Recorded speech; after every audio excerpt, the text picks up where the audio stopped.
সুরের মূর্ছনায় সামাজিক দায়বদ্ধতার বার্তা দিয়ে শনিবার বেহালার শরৎ সদনে আয়োজিত হয়ে গেল এক বর্ণাঢ্য অনুষ্ঠান প্রাণের ডাক।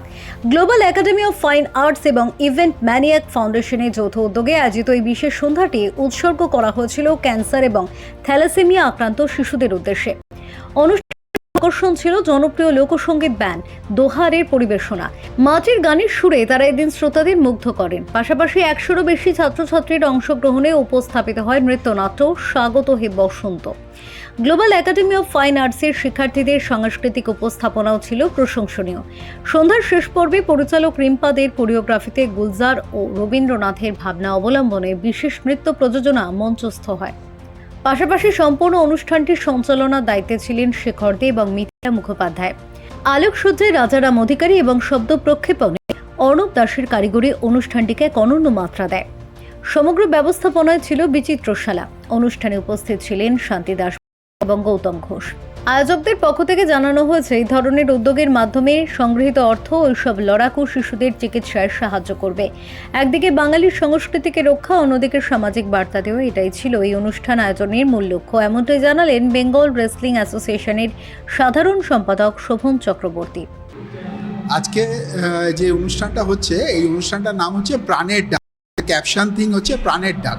এই প্রাণের ডাক কেন না, এই অনুষ্ঠান থেকে আমরা কিছু একজন থ্যালাসেমিয়া পেশেন্ট, তাকে আমরা কিছু অর্থ সাহায্য করেছি এবং বেহালা নবপ্রয়াস যারা অটিস্টিক চাইল্ডদের নিয়ে কাজ করে সেই সংস্থাকেও আমরা এখান থেকে কিছু অর্থ সাহায্য করেছি। আমাদের যখনই আমরা এই ধরনের কালচারাল অনুষ্ঠান করি, সেই অনুষ্ঠানের একটা বিশেষত্ব থাকে। সেই বিশেষত্বটা হচ্ছে যে আমরা বিভিন্ন সংস্থাকে কিছু অর্থ দিয়ে থাকি, কিছু উদ্বৃত্ত অর্থ দিয়ে থাকি। চেষ্টা করি যে এই নাচ, গান, বাজনা এবং সংস্কৃতির মাধ্যমে আমরা সমাজের যাতে উপকার করতে পারি। আমার প্রাণের ডাক, দ্য সোল কানেকশন, এই প্রোগ্রামটি যৌথভাবে আয়োজন করেছে global academy of fine arts ও ইভেন্ট ম্যানিয়াক ফাউন্ডেশন। মূল লক্ষ্য থ্যালাসেমিয়া আক্রান্ত বাচ্চাদের সাহায্যার্থে কিছু অর্থ সংগ্রহ করা, আর তার পিছনে যে বৃহত্তর স্বার্থ সেটা আমাদের এই যে ছোট বাচ্চারা যারা আজকে আমরা দেখতে পাচ্ছি যে সমাজ অনেকটা অপসংস্কৃতির দিকে আমরা চলে যাচ্ছি, আমাদের কোথাও না সংস্কৃতিকে ফিরিয়ে আনা দরকার, সংস্কৃতিকে আঁকড়ে ধরা দরকার। গ্লোবাল একাডেমি অফ ফাইন আর্টসের 3 থেকে 15-র মধ্যে শতাধিক বাচ্চা আজ তাদের রবীন্দ্র ভাবনা করছে। তার সাথে এর আগে দোহার ছিলেন, আর সর্বশেষে আমাদের যে পারফরমেন্সটি থাকবে সেটা হচ্ছে Gulzar in conversation with Tagore. Gulzar সাহেব নিজের রবীন্দ্রনাথ ঠাকুর সম্বন্ধে তার অনুপ্রেরণা বা তার মননে যা উনি অনুভব করেছেন রবীন্দ্রনাথ, তা তিনি ফুটিয়ে তুলেছেন এই মিউজিক প্রোডাকশানে।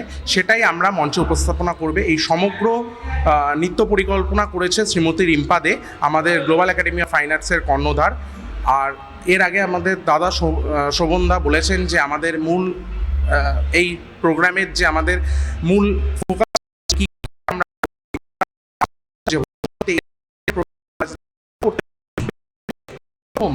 18-র নিচে ছোট বাচ্চাদের যদি আমরা এ ধরনের প্রোগ্রামে আরও ফিরিয়ে আনতে পারি, তাহলেই আমরা মনে হয় যে সামাজিকভাবে সংস্কৃতিকে আমরা ফিরিয়ে আনতে পারবো।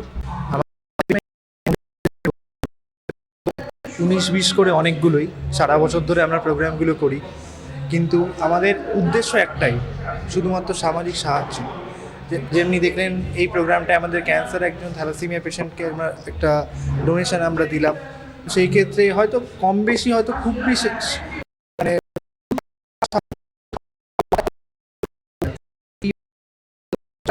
মানুষের কাছে অনেকটা।